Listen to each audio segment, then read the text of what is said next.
Merci pour cette invitation, merci d'être si nombreux. C'est très agréable aussi de retrouver des salles pleines et des échanges en direct parce que malheureusement beaucoup d'événements ont gardé des formats hybrides et je remercie Olivier et toute l'équipe ici d'avoir insisté sur le fait que malgré les grèves, on maintienne ça. Donc c'est un pas de côté relativement important par rapport à la conférence introductive de ce matin, puisqu'on va revenir sur des considérations extrêmement cliniques et pharmacologiques. Et en même temps, il y a probablement des liens à faire avec ce qui a été discuté ce matin, que ce soit en termes épistémologiques, mais aussi en termes de perspectives cliniques. Et donc je vais vous parler du traitement des troubles bipolaires dans le péripartum. Et je souhaite commencer, si ça marche, par une histoire clinique. Alors, voilà. Je vais vous raconter l'histoire, un cas clinique qui est pratiquement totalement vrai, à quelques détails près qui garantissent l'anonymat de la patiente, qui est une espèce de cas paradigmatique en fait, de la problématique. Donc, il s'agit d'une jeune femme de 29 ans qui est primipare, c'est sa première grossesse et son premier accouchement, qui a un haut niveau socio-économique, elle est enseignante agrégée, elle est parfaitement bien entourée, et puis elle n'est pas connue comme ayant une vulnérabilité psychiatrique particulière. Elle a un accouchement normal, elle est suivie dans une maternité privée, mais bien équipée, hein, de niveau 2B, une grosse maternité. Et en fait, elle est hospitalisée en soins sans consentement en psychiatrie adulte à J10 dans le postpartum pour un diagnostic d'épisode maniaque sévère avec symptômes psychotiques qui s'est aggravé finalement progressivement à partir du premier jour du postpartum et qui n'a pas pu être jugulé rapidement à la maternité et dans les jours qui suivent. Et donc elle est hospitalisée, elle est même isolée, hein, en chambre d'isolement compte tenu de l'intensité des symptômes, et donc avec comme conséquence immédiate une séparation précoce avec le bébé qui reste avec le père. Donc ça c'est la situation quand on est saisi de cette affaire-là. Et puis, alors, excusez-moi j'ai un petit problème de diapositive, voilà. En fait, quand on est saisi de cette situation-là, on refait un petit peu l'anamnèse, puisque finalement il n'y avait pas de psychiatre dans cette histoire. Et on s'aperçoit que c'est quelqu'un qui avait eu un premier épisode psychiatrique vers l'âge de 19 ans. Et je le dis comme ça parce que c'est comme ça que l'information elle nous arrive. Hein, c'est-à-dire qu'on finit par comprendre, interrogatoire de la patiente qui a quand même eu un épisode maniaque avec symptômes psychotiques, puis un peu interrogatoire de la famille qui dit oui, vers 19 ans elle n'était pas très bien, elle avait un genre de burn-out, elle était en classe prépa à l'époque, et elle avait bénéficié de valproate et d'amisulpril. Bon, ça nous induit quand même vers quelque chose qui n'est pas vraiment du registre du trouble de l'adaptation ou du trouble anxieux, mais bon, on prend acte de cet antécédent. On comprend aussi que quelques années plus tard, après ce traitement qui avait été bien suivi, elle a ébauché une rechute un peu des mêmes symptômes, hein, ce que nous dit la famille. Là aussi, c'est très difficile de savoir exactement ce qui se passait. La seule chose qu'on comprend, c'est que le psychiatre avait proposé de baisser, d'arrêter les traitements et que les symptômes sont réapparus. Et donc, elle a gardé ce traitement pendant quelques années, jusqu'à voilà, s'installer, rencontrer son futur conjoint, envisager de se marier, puis envisager une grossesse.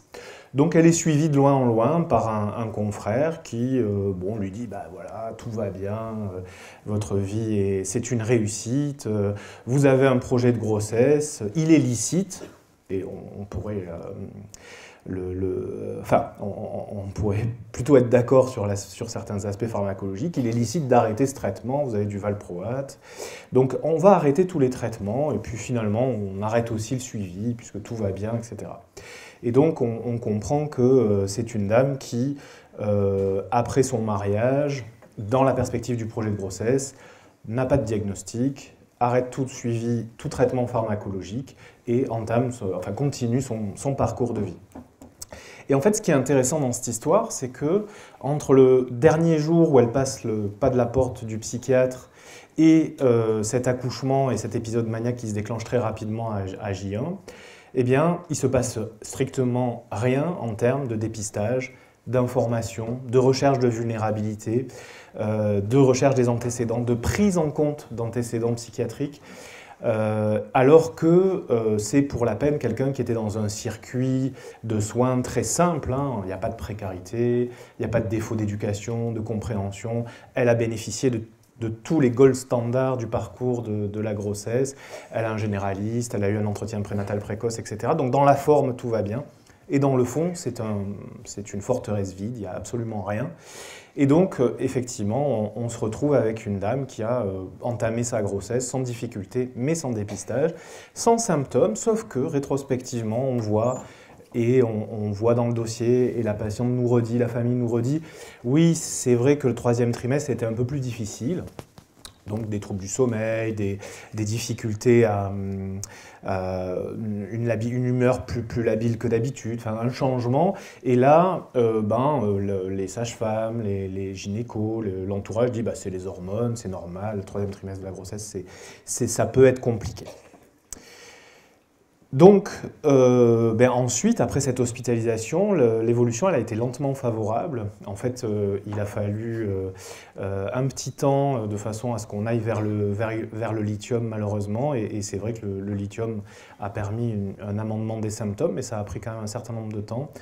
Les ajustements mère-bébé qui étaient pris en charge par l'équipe de pédopsychiatrie n'étaient pas terribles les premiers mois, dans le contexte des symptômes maniaques. Hein. Elle faisait 3000 choses en même temps et c'était un peu difficile, mais ça s'est assez bien passé après 3 mois. Et malheureusement, à la lumière de cet épisode, il y a eu un conflit familial, les 2 familles se sont beaucoup affrontées, une question de loyauté, hein, le conjoint disant « mais on ne m'avait pas dit qu'elle avait eu ça », enfin bon, des choses assez terribles, assez stigmatisantes, qui finissent quand même par une judiciarisation de la garde de ce petit enfant, avec une expertise phénoménale d'anthologie d'un confrère, qui dit elle a probablement un trouble bipolaire, l'évolution est incertaine, l'observance est incertaine, donc il faut confier la garde de cet enfant de 3 mois, 3 à 6 mois, à son père exclusivement, qui, compte tenu de son agenda largement occupé de 7h à 21h, l'a finalement confié à ses propres parents. Donc c'est une maman qui, après cet épisode maniaque, n'a pratiquement pas vu et n'a pas pu s'occuper de son enfant jusqu'à l'âge de 1 an et demi, 2 ans.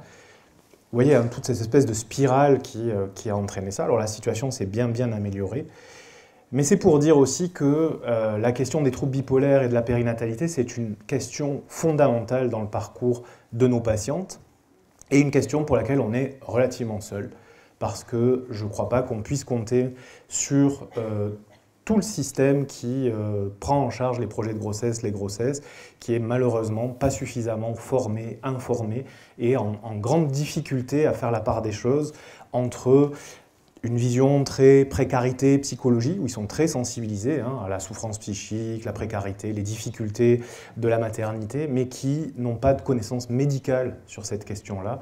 Et donc on a un vrai enjeu. Donc ce dont je vais parler ce matin, c'est les troubles bipolaires.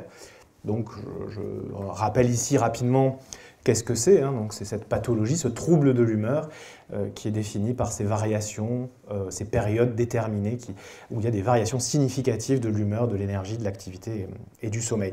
Et vous savez que le trouble bipolaire, c'est une maladie particulièrement grave, qui ne dit pas sa gravité forcément, parce que sont des patients qui connaissent des rémissions de très bonne qualité, mais aussi des épisodes extrêmement graves. Vous avez en tête sans doute que le retard diagnostique est considérable. Chez cette patiente, on est dans la vingtaine, une vingtaine d'années avant qu'on s'arrête et qu'on lui dise « mais madame, manifestement, vous souffrez d'un trouble bipolaire ». Ce sont des patients qui meurent précocement par suicide, mais pas uniquement, puisqu'il y a une comorbidité somatique extrêmement importante et qui entraîne aussi un excès de mortalité, en particulier pour des raisons cardiovasculaires, de très nombreuses addictions, c'est presque corrélatif de la vulnérabilité bipolaire, puisque à peu près la moitié des patients ont une addiction. Et donc évidemment, tout ça, ça fait que c'est une maladie particulièrement grave. Et le facteur pronostic majeur d'un trouble bipolaire, c'est la stabilité ou l'instabilité, c'est-à-dire la rechute. C'est l'apparition d'un nouvel épisode qui va faire tout le pronostic du trouble bipolaire. Et finalement, la métaphore de l'équilibre est quand même assez efficiente, avec l'idée que vous avez des facteurs protecteurs, des facteurs qui vont éviter ou réduire le risque de rechute ou l'intensité des rechutes, puis des facteurs précipitants. Donc d'un côté, vous avez effectivement les traitements, l'entourage, la santé physique, l'hygiène de vie, et puis vous avez des facteurs potentiellement aggravants. On connaît évidemment l'importance des addictions. On est moins sensible à la question des maladies physiques, mais on sait que par exemple les troubles du sommeil, en particulier l'apnée du sommeil, les dysthyroïdies vont être des facteurs d'aggravation extrêmement importants du trouble. Et puis évidemment tout l'aspect, on va dire, psychosocial, les événements de vie, etc. Et dans ces boîtes rouges, une boîte majeure, c'est évidemment la période du péripartum. Petite définition, parce que parfois c'est pas complètement évident, c'est quoi le péripartum en fait? Et ça paraît très simple comme ça, évidemment, il s'agit de la grossesse et du postpartum, mais ça pose 3 problèmes. Le premier, c'est que s'intéresser au péripartum, ça occulte la période du projet de grossesse. Et ça, c'est compliqué si on est pharmacologue, parce qu'en fait, on ne peut pas raisonnablement parler du traitement du péripartum sans parler du traitement de la période du projet de grossesse, parce que vous allez voir que les données montrent qu'en fait, intervenir au moment de la grossesse, c'est presque, entre guillemets, déjà trop tard. Ensuite, deuxième point, c'est que c'est la durée de ce postpartum. On a aujourd'hui une hétérogénéité dans les classifications internationales sur qu'est-ce que c'est que la dépression du postpartum, qu'est-ce que c'est que la définition du péripartum. Et en gros, ce qui fait consensus pour l'OMS et qui est à peu près accepté aussi en obstétrique, c'est 12 mois. Donc c'est une période quand même très très longue, mais qui correspond à la récupération des changements physiologiques liés à la grossesse à plein de niveaux. Et puis aussi un point qui est souvent une zone d'ombre, qui est peu regardée, qui est peu analysée, peu comprise dans le champ du péripartum, de la psychiatrie périnatale, qui est qu'une grossesse, c'est une grossesse. Et donc, si elle se termine par une interruption volontaire de grossesse, par une interruption médicale de grossesse, par une fausse couche spontanée, qu'elle soit précoce ou tardive, c'est aussi une période du péripartum. C'est la même chose, mais pour des raisons de circuit de patient, pour des raisons d'organisation des soins et pour des raisons aussi de sensibilité, on a la vision de la grossesse et l'accouchement et le postpartum. Non, c'est aussi toute cette partie-là. Et d'ailleurs, ces patientes qui ont des parcours IVG, IMG et fausse couche spontanée sont des patientes beaucoup plus à risque finalement de complications du péripartum que les patientes qui ont des grossesses physiologiques pour des raisons relativement évidentes. Alors, le trouble bipolaire dans la période périnatale, je disais que le facteur pronostic majeur du trouble bipolaire, c'est la rechute. Eh bien, qu'est-ce qui se passe en période périnatale? Quand je vous disais, c'est une boîte rouge qui se rajoute à la charge et au risque de la patiente, c'est qu'il y a un risque considérable de rechute quand une patiente souffre de trouble bipolaire et qu'elle est enceinte et qu'elle traverse une période du postpartum. Ces risques de rechute, ils ont été quantifiés et sont largement stabilisés dans des grandes méta-analyses. En gros, un quart des patientes vont rechuter pendant la grossesse. Et ça, c'est important parce que on a une espèce d'image où la grossesse serait une période extrêmement préservée. Beaucoup de gens pensent ça, parmi les professionnels de la périnatalité, parmi les psychiatres. La grossesse, ce n'est pas le problème. Or, c'est faux. 25% de rechute sur une période de 9 mois, c'est considérable, parce que la période, elle est très très courte. Et puis, évidemment, et malheureusement, les symptômes de la grossesse ou les rechutes pendant la grossesse vont faire le lit des rechutes du postpartum. Les rechutes du postpartum, c'est 52% des femmes, c'est-à-dire que c'est plus d'une femme sur 2 qui souffre de troubles bipolaires qui fera une rechute dans le postpartum. Et là aussi, on est sur une période extrêmement réduite. Donc c'est à peu près la seule circonstance que peut rencontrer un ou une patiente souffrant de troubles psychiques dans lequel il y a un risque aussi élevé sur une période aussi courte. Donc c'est vraiment une situation compliquée avec une prévalence de la nature des épisodes qui est relativement habituelle, avec une prédominance dépressive, mais quand même un tiers d'épisodes hypomaniaques ou maniaques. La rechute dans le trouble bipolaire, ce n'est pas une anecdote, je vous ai dit que c'était le facteur pronostic majeur, et c'est à mettre en lien avec une autre chose qui n'est pas exclusivement liée au trouble bipolaire, c'est la question de la mortalité maternelle. Aujourd'hui, on parle beaucoup plus de ça, et ça a été bien mis en évidence par l'enquête sur les mortalités maternelles françaises, mais c'est des données qui sont tout à fait reproduites dans le monde entier, et en particulier dans les pays occidentaux. C'est que une femme, dans la période du péripartum, elle meurt de plusieurs choses, mais fréquemment de suicide. C'est-à-dire qu'aujourd'hui, en particulier, compte tenu des progrès qui ont été faits en obstétrique, en infectiologie, les proportions relatives des décès maternels ont évolué et ont mis en lumière le fait que le suicide était une cause importante de décès maternels pendant la grossesse et surtout dans le postpartum, alors qu'on appelle tardif entre guillemets, mais qui est le postpartum qui est au-delà des 40 jours, donc c'est quand même un postpartum relativement précoce. Et alors ce qui est curieux sur cette question du suicide, qui est évidemment une complication dramatique, c'est qu'il a une sémiologie ou une typologie très particulière chez ces femmes-là, parce que ce sont des suicides extrêmement violents.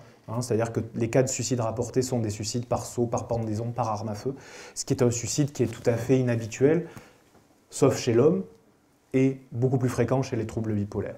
Donc je ne dis pas que toutes les patientes qui se suicident dans le péripartum ont un trouble bipolaire, mais quand vous voyez l'histoire clinique que je vous rapportais, il est très probable qu'un certain nombre de situations ont échappé totalement à notre dépistage, à notre prise en charge, et se terminent malheureusement par des suicides violents, totalement létaux et qui ne nous laissent pas malheureusement l'occasion de les éviter. Donc les rechutes, le fait d'avoir une rechute pour un trouble bipolaire, c'est un vrai problème, et donc notre enjeu en miroir, ça va être d'éviter ces rechutes.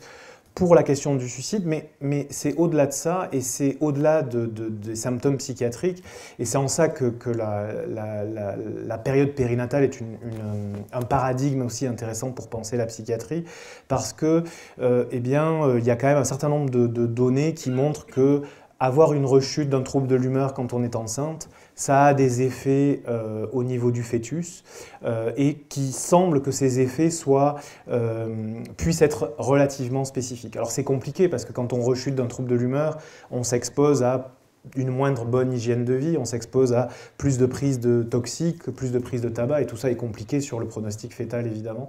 Mais on a vraiment l'impression que la rechute a un effet sur le pronostic fœtal qu'on mesure sur des choses très, très simples qui sont des retards de croissance, de la prématurité ou d'autres choses comme ça. Et il y a quelques données intéressantes qui montrent par exemple qu'une patiente qui a un trouble bipolaire stable, elle a un meilleur pronostic pédiatrique et obstétrical qu'une patiente qui a un trouble bipolaire avec des rechutes. Donc il y a une intrication importante et on ne peut pas séparer la patiente avec son trouble psychiatrique et son cerveau d'un côté, et la grossesse et l'utérus et le pronostic fœtal et pédiatrique de l'autre. Donc il y a vraiment des choses importantes, et la première chose que probablement personne n'a décidé, mais qui est une réalité, c'est que c'est tout à fait probable, alors pour des raisons darwiniennes ou des raisons sociologiques et ou l'ensemble des raisons possibles, c'est que en fait, les patientes qui souffrent de troubles bipolaires, elles accèdent moins à la parentalité. C'est-à-dire que finalement, sans dire qui est la poule et qui est l'œuf, le premier constat, en fait, c'est que c'est une pathologie psychiatrique qui est associée à un moindre accès à la parentalité. Vous les avez en jaune, les patients souffrant de troubles bipolaires, les hommes et les femmes. Et moi, ce qui m'a frappé quand j'avais lu cette étude suédoise, qui est une étude en population générale, donc c'est vraiment la comparaison de l'accès à la parentalité. Alors, ils appellent ça de la fertilité, mais c'est malgré tout de la parentalité biologique, on va dire. Et ce qui m'avait frappé, c'est que les femmes qui souffrent de troubles bipolaires, elles ont un accès à la parentalité qui est très proche des femmes souffrant d'anorexie mentale. Or, on a une image de la physiologie, de la physiopathologie et des conséquences somatiques de l'anorexie mentale qui est évidente, puisque l'aménorrhée fait même partie intrinsèque de la définition du trouble. Et bien en fait, il faut se dire, il faut garder cette idée qu'une patiente qui souffre de trouble bipolaire, elle est dans cette même perspective. Et moi, ça m'avait surpris quand j'avais vu ça, et je trouve ça intéressant. Alors, il y a tout un tas de discussions sur l'origine de ce moindre accès à la parentalité, et c'est évidemment probablement multiple, d'origine multiple, mais ce qui est intéressant aussi, c'est qu'au-delà des questions qui affectent la fertilité, qui peuvent être évidentes, quoi qu'il faudrait les démontrer, le tabagisme, l'obésité, le surpoids, le syndrome métabolique, potentiellement la iatrogénie, c'est aussi des questions de motivation et de rapport à la maladie. Et c'est ce que disent les patientes quand on discute avec elles. Hein, c'est la stigmatisation d'abord propre et personnelle. Hein, c'est quand on interroge comme ça spontanément une patiente jeune qui souffre de troubles bipolaires, qui connaît son diagnostic et un traitement, et on lui dit « Est-ce que vous avez pensé à la question de la maternité ?» C'est pas d'actualité pour vous aujourd'hui, j'ai bien compris, vous n'étiez pas en couple et tout. Et souvent, il y en a qui disent « Mais vous croyez que je pourrais ?» Et c'est vrai que j'y pense, et elles le disent, hein. Elles sont jeunes, elles ne sont pas dans cette problématique-là, et elles disent « Bah oui, j'y ai pensé tout de suite, et je me suis dit, mais finalement, peut-être que je ne pourrais pas avoir d'enfant à cause de cette maladie. » Donc il y a déjà une censure personnelle dont on a une part de responsabilité parce que c'est une question aussi d'éducation des patients et de partage avec elles de ce qui est possible, de ce qui est compliqué et de comment on peut amener les choses. Et donc les peurs qui reviennent, c'est l'hérédité de la maladie, la capacité, l'effet des traitements évidemment, et je vais y revenir. Mais cette stigmatisation, elle n'est pas juste une auto-stigmatisation. Hein. Vous avez sans doute eu au moins une fois une drôle d'expérience dans un rapport avec un obstétricien par exemple, ou un médecin généraliste, ou un autre collègue psychiatre qui dit non, de toute façon on ne peut pas avoir d'enfant quand on a un trouble bipolaire, on est bien d'accord. Ou là c'est pas possible, vous ne pouvez pas être enceinte. Avec ce que vous prenez, vous n'avez pas le droit. Donc ça c'est important, et ça c'est les soignants, c'est les médecins qui font ça. Ça c'est un vrai souci, et puis évidemment la stigmatisation sociale ou familiale. Hein. Je me rappelle d'une réunion avec l'UNAFAM qui me dit « Mais monsieur, vous ne pouvez pas dire ça, c'est pas possible. Déjà, on doit s'occuper de notre fille. Si en plus on doit s'occuper de nos petits-enfants, comment on va faire ?» Alors, mon propos n'est pas de dire qu'il faut ou qu'il ne faut pas avoir des enfants quand on a un trouble bipolaire, parce que mon propos ne peut pas être d'avoir à dire quelque chose sur le fait d'être parent. Ce n'est pas ma position et ce n'est pas mon message aujourd'hui. Et je fais toujours attention de le répéter parce que je ne voudrais pas... Enfin, mon intention n'est pas celle-là. Mon intention, elle est dans une perspective, même si je suis éloigné du rétablissement, ce n'est pas mon champ de pensée et d'action, ma perspective, c'est de dire qu'il s'agit d'une problématique et d'un choix de vie, et qu'en tant que médecin, on doit être capable de répondre à cette question-là. Mais pas du tout de dire s'il s'agit de... si c'est un choix légitime ou pas, peu importe, ce n'est pas la question, chacun peut avoir un avis, et probablement que cet avis est très différent d'une personne à l'autre et vis-à-vis d'un patient, d'une patiente ou d'une autre patiente. Et puis, dans tous les cas, il faut s'en occuper. C'est-à-dire que ce n'est pas au-delà de la question de est-ce que c'est une bonne ou une mauvaise idée, qui n'est pas une question à mon avis. De toute façon, c'est une réalité. Vous voyez l'histoire clinique que je vous exposais en introduction. Cette réalité, il faut s'en occuper, il faut comprendre qu'est-ce qui se passe, il faut avoir des données. On parlait de données probantes tout à l'heure, il y a des données extrêmement clair sur qu'est-ce que ça fait la grossesse sur le trouble bipolaire et qu'est-ce qu'on peut faire ou qu'est-ce que ça doit faire. Par exemple, je vous ai donné des chiffres très élevés de risque de rechute quand on souffre de trouble bipolaire. Ce qui est intéressant, c'est de l'analyser plus en détail et on voit que si le traitement est arrêté, le risque de rechute, il est de 70%, c'est-à-dire presque toutes les patientes. Alors que si le traitement est poursuivi, ce risque de rechute va être clairement inférieur. Et donc ça, c'est vraiment intéressant parce que ça nous montre quelque chose qui est que c'est compliqué d'avoir une grossesse et un postpartum quand on souffre de troubles bipolaires, mais que le traitement a un effet majeur sur ce risque de rechute. Et autre notion très importante, c'est que l'arrêt brutal est un problème parce qu'il va démultiplier le risque de rechute. Ce qu'on va appeler un arrêt brutal, c'est un arrêt qui va se passer sur quelques jours et moins de 2 semaines. Donc, comme je le disais, la question du traitement va être importante et je crois clairement, alors on n'aura pas le temps de rentrer dans tous les détails aujourd'hui, mais je crois clairement que ça se pense en amont, c'est-à-dire que ça se pense déjà de c'est quoi la pharmacologie chez les patientes qui sont des femmes en âge de procréer. Vous savez qu'aujourd'hui, avec les antiépileptiques, il y a une restriction très forte de l'usage qui est louable. Alors, en dehors du fait que c'est dommage de transformer les bonnes pratiques en règles et en lois, mais n'empêche que la question de la prise en charge de femmes en âge de procréer est un vrai enjeu et que ça part de là la question de la prise en charge de la période du péripartum. Il y a la période du projet de grossesse, puis la grossesse avec des spécificités que vous devez avoir en tête, qui est que le premier trimestre va concerner l'embryogénèse et le risque malformatif, alors que le reste de la grossesse va concerner plutôt la croissance, mais aussi le pronostic neurodéveloppemental, puis le postpartum et l'allaitement. Donc on a une double contrainte, clairement, qui est on veut préserver évidemment l'embryon et le fœtus et la santé future du bébé, mais on veut aussi maintenir la stabilité de la patiente, à la fois pour son propre pronostic, y compris vital, et pour le pronostic fœtal, puisque je vous disais que les rechutes vont entraîner potentiellement plus de petits poids de naissance, plus de prématurité. Et malheureusement, comme je le disais, la période périnatale, c'est un contexte particulièrement défavorable. Et puis je rajoute un résultat qu'on n'a pas encore publié, mais qui a été présenté au Congrès européen de psychiatrie à Paris il y a quelques jours, qui est un vrai problème aussi, c'est qu'il va falloir se questionner sur la nature du traitement, mais il va falloir aussi se questionner sur l'adhésion du traitement, et est-ce que la période périnatale, elle va influencer cette question de l'adhésion. Et ce qu'on a trouvé dans une petite étude, mais qui est à mon avis intéressante sur ses conséquences cliniques, c'est que les patientes dans le postpartum, elles ont une réduction de leur observance, de leur adhérence au traitement. Alors évidemment, ce n'est pas les mêmes patientes, hein, donc je ne peux pas préjuger, mais les patientes sont appareillées.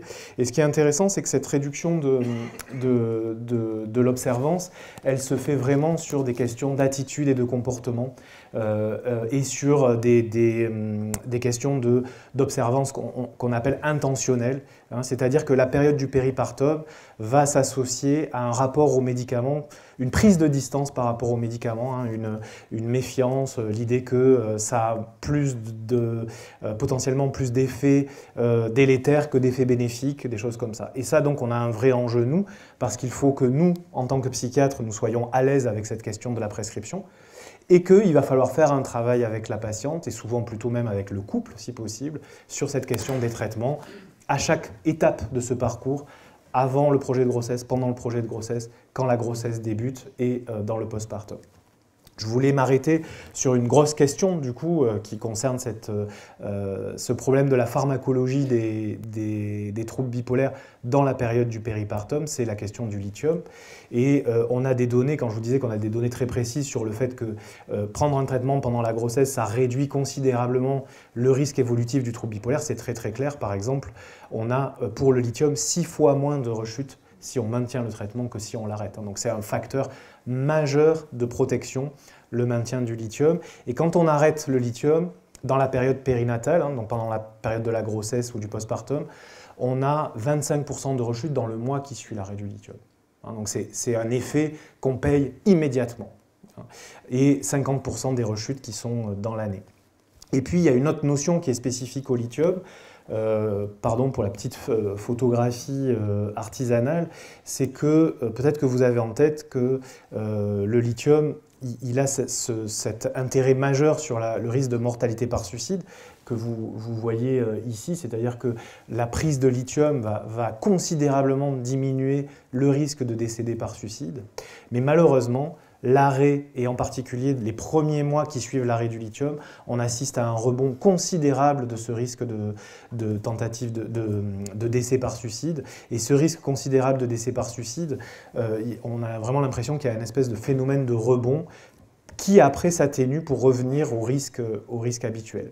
Et ça c'est une donnée générale sur la fameuse cohorte de Zurich, mais ça, si on le recontextualise dans le champ de la grossesse et de, par exemple, cette patiente qui est sous lithium et qui a un projet de grossesse, voire une grossesse tout à fait débutante, on doit être obsédé par cette question-là. C'est-à-dire de se dire, elle est sous lithium, elle est stable, qu'est-ce qui se passe si elle arrête le lithium aujourd'hui? Si elle arrête brutalement le lithium aujourd'hui, elle va, avec une très forte probabilité, présenter des rechutes dépressives, elle va augmenter son risque suicidaire dans un contexte où épidémiologiquement on sait que le suicide c'est une cause principale de mortalité maternelle.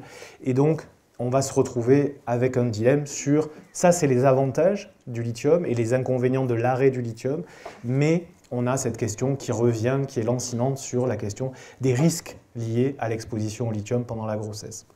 Donc je vais vous parler de ce résultat qui est un petit peu ancien maintenant, mais qui est relativement récent et qui est quand même important. Et puis introduire peut-être deux notions. La première qui est générale, c'est que je voudrais partager avec vous l'idée que je crois que les psychiatres doivent arrêter d'avoir honte de leurs médicaments. Pour le dire autrement, que les psychiatres doivent assumer les risques liés aux médicaments. La pharmacologie, c'est une balance bénéfice-risque. Et trop souvent, la psychiatrie, elle est balance risque-risque. Hein, c'est-à-dire que s'il y a un risque, je ne prescris pas. S'il y a un effet secondaire, j'arrête. Et ça, il faut qu'on se décide à s'approprier notre savoir, notre bien commun, et en particulier celui de la psychopharmacologie, et qu'on assume les bénéfices et qu'on assume les risques, qu'on connaisse bien quels sont les bénéfices que j'ai exposés là pour le lithium dans la période périnatale, et qu'on assume les risques. Ça ne veut pas dire ne les prendre à tout prix, ça veut dire que dans notre dialogue avec les patients, avec les proches, et surtout dans notre dialogue avec les confrères, les autres spécialités, on doit être capable d'affirmer les choses. Trop souvent, on dit, et ça sera l'objet de la discussion de tout à l'heure, on dit, est-ce que le lithium, il peut être dangereux pour le rein? Si vous demandez ça à un néphrologue, il vous dira oui. Et il vous dira, oui, c'est mieux de ne pas prendre de lithium. Si on demande à un obstétricien, est-ce que ce serait mieux d'arrêter le lithium? Il vous dira oui. Oui, ce serait mieux quand même, parce qu'il y a un risque, on ne sait pas trop. C'est pas ça la question. La question, c'est que nous devons affirmer les risques, les bénéfices, et quel est le pronostic, et nous devons rentrer dans une dialectique. On ne doit pas se soumettre, je prends un mot un peu fort, mais souvent c'est la sensation que ça fait, à « bah oui, mais là vous avez un risque, donc vous arrêtez de penser, vous arrêtez de travailler, vous arrêtez d'être médecin, et vous devenez une espèce d'acteur de je ne sais pas quoi ». Ça m'est arrivé, moi, de recevoir un coup de fil d'un obstétricien qui me dit « Je vois madame Untel, éco T1, elle est sous lithium, il faut lui arrêter le lithium. Hein » Injonction, dans une drôle de façon d'interagir entre confrères, en plus basée, complètement folle, parce que si on est au premier trimestre et qu'il a fait l'écho, c'est déjà trop tard, en plus, sur la question du lithium. Et en plus, extrêmement délétère d'un point de vue de l'evidence base, puisqu'on n'arrête pas le lithium comme ça, c'est une demande urgente, hein. On n'arrête certainement pas le lithium comme ça du jour au lendemain. C'est pas forcément licite d'arrêter le lithium chez une patiente qui souffre de troubles bipolaires qui est stable sous lithium. Et c'est de toute façon déjà trop tard par rapport au risque. Et en plus de ça, ça a un autre effet, c'est que qu'est-ce qui se passe? C'est que notre confrère, il nous appelle devant la patiente. Vous faites comment après, vous? Donc je crois qu'on doit s'encourager mutuellement à nous affirmer plus clairement sur nos outils, qui sont les nôtres, qui nous appartiennent, et qu'on doit pouvoir défendre à juste titre. Hein. Je ne suis pas non plus en train de dire qu'il faut absolument traiter et fermer les yeux sur ce qui se passe, c'est pas ça que je dis. Je dis que la balance bénéfice-risque, c'est nous qui devons la faire, en relation avec les avis spécialisés. L'autre chose aussi, l'autre point qui est important, c'est que la balance bénéfice-risque, elle doit s'analyser avec un groupe comparable. C'est-à-dire que, évidemment, avoir un trouble bipolaire et comparer le pronostic, quel qu'il soit, et en particulier fœtal, obstétrical, à la population générale ou à des femmes qui n'ont absolument rien, c'est forcément défavorable. Et vous avez une illustration, par exemple, ici, hein, c'est le risque de fausse couche spontanée, il est clairement supérieur quand on compare des patientes qui prennent du lithium à la population générale ou à des patientes qui... à la population générale, incluant des patients bipolaires, mais la population générale. Par contre, si vous comparez des patientes bipolaires à des patientes bipolaires, vous n'avez pas d'augmentation du risque de fausse couche spontanée. Et puis, je terminerai sur la question beaucoup plus... spécifique des malformations, où effectivement il y a, et c'est reproduit, c'est répliqué, une augmentation du risque de malformation, et en particulier de malformation cardiaque, mais que ce cas, vous voyez, c'est 42 cas sur 1436 grossesses exposées au lithium, ce qui fait que, par exemple, dans la pratique de tout un chacun, c'est extrêmement rare, quand on suit des patientes qui sont enceintes et qui prennent du lithium, de se confronter à cet événement-là. C'est un événement rare, mais il y a effectivement un surrisque. Et ce qui est très intéressant, qui sont des données plus récentes, c'est que manifestement ce risque est lié à la posologie du lithium. Alors là, on parle de lithium à libération immédiate. Et effectivement, il semblerait que quand on est en dessous de 600 mg, on a un risque relatif qui n'est pas significatif. Vous voyez qu'il est à 1,11, mais que l'écart de l'intervalle de confiance est quand même assez large. Alors que quand on est au-dessus de 900 mg, on a une augmentation du risque qui est significative. Ça, c'est un outil qui est très intéressant. Aujourd'hui, les centres de pharmacovigilance vont dans le sens, prennent en compte cette donnée-là dans l'accompagnement qu'ils proposent quand vous demandez un avis. Et je crois que c'est une donnée vertueuse. Évidemment, tout ça va évoluer. On dit ça aujourd'hui. Peut-être que dans quelques jours sortira une nouvelle donnée. Et les choses, elles sont dynamiques, elles ne sont pas figées. Mais ça vous montre à quel point... il faut se fier, il faut aller vers les données probantes. Je termine par deux mots sur le fait que c'est une histoire compliquée, la question de la prise en charge pharmacologique dans la période du péripartum, pendant la grossesse, pendant l'allaitement ou dans le postpartum de façon générale. Et on avait fait avec mon ami Ludovic Samalin un travail de synthèse des recommandations internationales. Pour le dire autrement, qu'est-ce que disent les recommandations internationales de ce qu'il faut faire dans tel ou tel cas? Et je pense que c'est la zone, dans la question des recommandations sur le trouble bipolaire, c'est la zone la plus hétérogène que vous pouvez trouver entre les différents consortiums, les différents pays, les différentes zones géographiques. C'est d'ailleurs même intéressant parce que c'est probablement un miroir du bain culturel dans lequel elles sont générées. Dans les rapports qu'on peut avoir à l'IVG, à l'IMG, à la prise en charge du handicap, etc. Donc vous avez des pays qui sont extrêmement conservateurs. Par exemple, les Anglais recommandent d'arrêter le lithium le premier trimestre de la grossesse, ce qui est techniquement infaisable. Sauf à arrêter le lithium longtemps chez une femme qui a un projet de grossesse, puisque par essence, vous ne savez pas quand va survenir la grossesse. Vous avez les Australiens qui disent il faut laisser le lithium si le lithium a fait la preuve de son efficacité. Le risque cardiaque est 1, extrêmement rare, 2, parfaitement diagnosticable. Donc on peut intervenir et donc il n'y a aucune raison médicale d'arrêter le lithium. Tout ça étant très hétérogène, on a fait l'an dernier un travail avec la FPBN et la Société Marseille francophone pour vous proposer dans quelques semaines, on va dire aujourd'hui, des recommandations françaises basées sur notre environnement médical et social, sur comment est-ce qu'on peut proposer des prises en charge dans les troubles de l'humeur chez la femme en âge de procréer, avec cette perspective d'anticiper cette question-là pendant la grossesse et pendant le postpartum. Voilà, on va faire en sorte que ces recommandations soient utiles et je serai ravi de répondre à vos questions et à vos suggestions. Merci.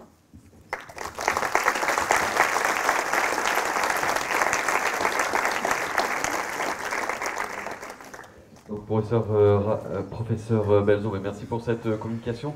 Je pense que sur la discussion concernant le lithium, on attendra la communication aussi de notre collègue néphrologue, que je présenterai ensuite. Peut-être quelques questions sur la salle, mais moi je retiens juste quelques points peut-être qui animeront aussi le débat. Cette notion, comme vous avez soulevé au départ, de la détection des troubles psychiatriques chez la personne, chez la femme en situation de projet de grossesse, enceinte et a posteriori. Donc là, je pense qu'il y a peut-être des sujets. Est-ce qu'on parle vous parlez de bonnes pratiques à venir? Peut-être qu'il y aura des choses qui répondront à cette question-là. L'autre point que je questionnais aussi, est-ce qu'à un moment donné, pour certaines patientes, la question de la grossesse, la GPA serait sur la table dans certaines situations? Et puis, bien sûr, vous avez répondu par les histoires de bonnes pratiques à venir, toute la partie pharmacothérapie qu'on attend pour personnaliser la prise en charge des patientes en question. Oui, alors, ce qui est intéressant sur la question du dépistage, c'est qu'il y a des structures, il y a l'entretien prénatal précoce, il y a un vrai travail. Donc, en fait, il y a un travail d'acculturation extrêmement important à faire avec les autres disciplines, les autres professionnels de santé. Et il y a des outils relativement simples parce que moi, je me souviens d'une collègue qui était responsable d'une maternité qui me dit « mais dis-moi les 2 questions simples ». Je dis bah, « les 2 questions, elles sont très simples. C'est avez-vous déjà pris un traitement psychotrope? Avez-vous déjà vu un psychiatre? Avez-vous déjà été hospitalisé en psychiatrie ?» Ça nécessite aucune expertise. Je pense que c'est du moment qu'on sait que c'est ces questions-là. Et sincèrement, c'est comme prendre la tension artérielle. Ça ne viendrait pas à l'idée d'une sage-femme ou d'un obstétricien de ne pas avoir la tension artérielle de sa patiente. Mais par contre, ça ne vient pas à l'idée de tout le monde de juste poser ces questions-là. Ce n'est pas très spécifique, mais c'est déjà quelque chose d'extrêmement important parce que si cette patiente-là, elle avait eu ces questions, elle aurait répondu positivement aux 3. On aurait dit « ah tiens, on n'y avait pas pensé » et puis après on peut dérouler quelque chose. Donc bon, il y a des choses à faire. La question de la GPA, j'y avais jamais pensé, à vrai dire, et on ne me l'a jamais demandé. Bon, c'est sûr que de la même façon que ce qui était discuté ce matin, la question de la parentalité évolue aussi très, très rapidement. Mais aujourd'hui, ça reste quand même un moment extrêmement organique et physiologique. Et d'ailleurs, ça m'amène à penser la question de l'allaitement, par exemple, où on voit qu'il y a beaucoup de patientes, par exemple, qui s'interrogent positivement en disant « si je pouvais, j'aimerais », etc. Alors après, en termes d'innovation finalement, ou de devenir et de comment il faut penser les choses. Je pense que donc il y a d'abord cette question d'interaction avec les autres professionnels, avec une psychiatrie qui ne doit pas aller partout et tout faire, mais qui doit délivrer de l'information, délivrer des outils de dépistage, etc. Parce qu'il ne s'agit pas de mettre un psychiatre devant chaque porte de maternité, devant chaque patiente, c'est absolument impossible. Mais par contre, il faut arriver à mieux collaborer. Et là, ça veut dire aussi affirmer notre connaissance. Hein. C'est pas être timoré. Et à mon sens, pour ça, il faut aussi un peu sortir du champ purement psychologique. Voilà, parce que c'est très bien, c'est très très important, mais il faut d'abord faire la médecine avant de s'intéresser au reste. Et puis, il y a beaucoup de choses qui peuvent être faites, des choses qui sont relativement accessibles aujourd'hui. Par exemple, on avait développé, et le laboratoire de pharmacologie de Marseille fait ça, et si ça vous intéresse, je vous donne leurs coordonnées, et ils feront avec plaisir. On a développé des dosages de psychotropes dans le lait, par exemple, pour accompagner l'allaitement. Donc il y a un grand nombre de molécules qui peuvent être dosées dans le lait, et ça c'est un outil super intéressant parce que vous accompagnez un allaitement, vous vous basez sur les recommandations, sur le CRAT, sur voilà, les retours d'expérience, les avis des pédiatres, etc. Et vous avez un outil objectif qui permet de faire le point et de faire un ratio entre le dosage maternel et le plasmatique et le dosage dans le lait. Et c'est hyper intéressant parce que nous, on l'a fait, on a pu accompagner et soutenir des allaitements rendre confiance à la patiente en lui disant mais on vous a dit que ça passait pas, regardez, c'est indosable dans le lait, donc gardez confiance dans votre stratégie. Et puis ça a permis, par exemple pour le cas de la lamotrigine qui est un petit peu compliqué sur l'allaitement, le dosage de la lamotrigine dans le lait a permis d'anticiper la complication pédiatrique. Mais ça, c'est pas gagné, parce que quand on discute de ça avec les pédiatres, ils disent mais ça sert à rien. S'il y a un problème, on verra le bébé, on s'en occupera. Et ils ne comprennent pas ce que ça veut dire que les dosages, mais on sait que les dosages de psychotropes, c'est un vrai enjeu à plein de niveaux. Mais typiquement, sur la question de la gestion de l'allaitement, je crois qu'on doit pouvoir faire ça. Et en tout cas, vous avez des technologies qui sont à votre disposition. Très bien. Des questions dans la salle? Une question à droite. Je profite de l'intermède pour rendre hommage à Louis-Victor Marcet et puis souligner cette réédition qui a quelques années. C'est un texte extrêmement intéressant, justement aussi pour repenser ou nous aider à penser la psychiatrie périnatale et aussi la physiologie et la médecine finalement au-delà. Bonjour. Alors, merci de votre présentation qui était très claire. Docteur Bourdon, je suis psychiatre dans la Manche. Moi, j'ai une question sur un retour d'expérience, sur quand reprendre le traitement après. Parce que j'ai souvent moi, des patientes avec lesquelles on anticipe, c'est-à-dire qu'on bouge le traitement au stade du projet de grossesse. Donc on les équilibre tant bien que mal pendant la grossesse et arrive le postpartum où une fois qu'elles ont accouché, on a entre guillemets on a beaucoup plus de choix en termes de thérapeutique. Et je me pose toujours la question, quand elles sont un peu moins bien qu'avec le traitement d'avant, est-ce que vous avez l'habitude de reprendre l'ancien traitement avec lequel elles étaient très stables vite, ou est-ce que, comme c'est une période très à risque de décompensation, on reste avec le traitement qu'elles ont depuis la grossesse qui les stabilise tant bien que mal et on attend un peu? Non, non, parce que la réponse, elle est dans le tant bien que mal. Le tant bien que mal n'est pas bon, en fait. Donc le raisonnement, il est plutôt dans le sens de si ce n'est pas satisfaisant, il faut changer, il faut adapter la stratégie. Il faut être extrêmement exigeant, en fait. Le traitement doit fonctionner. Et le risque dans le compromis qui serait tant bien que mal, ce serait qu'en fait, ça s'aggrave et qu'effectivement, on ne puisse pas être préventif dans cette stratégie-là. J'ai pas d'expérience trop de ce cas de figure-là parce que déjà j'ai l'impression qu'il y a une typologie double des patientes dans leur rapport au traitement. C'est qu'on rencontre des patientes qui sont opposées au traitement, mais de façon générale. Hein, c'est-à-dire qu'elles ne peuvent pas penser mener leur grossesse sous traitement. Et ce n'est pas la nature du traitement qui va jouer. Finalement, ce n'est pas celui-là plus que l'autre, ce n'est pas celui à risque intermédiaire par rapport à celui qui n'a pas de risque. Et finalement, dans mon expérience, j'ai eu assez peu de situations, voire quasiment jamais de situations où la patiente était d'accord sur le principe d'un traitement, mais par exemple ne pouvait pas supporter l'idée que le lithium pouvait entraîner un risque de malformation cardiaque et donc elle préférait changer. Donc j'ai rarement fait ça en fait. J'ai rarement changé un traitement efficace pour épargner un risque, et je parle bien de médicaments qui sont quand même autorisés, hein, je ne parle pas de valproate évidemment. Et je crois malgré tout qu'on devrait tendre vers là, et que finalement souvent ce que nous renvoient les patientes et les familles, c'est plutôt pas de traitement, hein, grossesse nature, c'est trop dangereux les médicaments, et que souvent finalement, même si on explique la différence des risques, on est dans quelque chose qui n'est pas un risque objectif, hein, qui est un risque général et qui se comprend et se défend très bien. Donc, si jamais on était amené à changer, et que si ça n'est pas satisfaisant, c'est typiquement le fait, ça souligne typiquement l'idée qu'il faut revenir au traitement qui était efficace.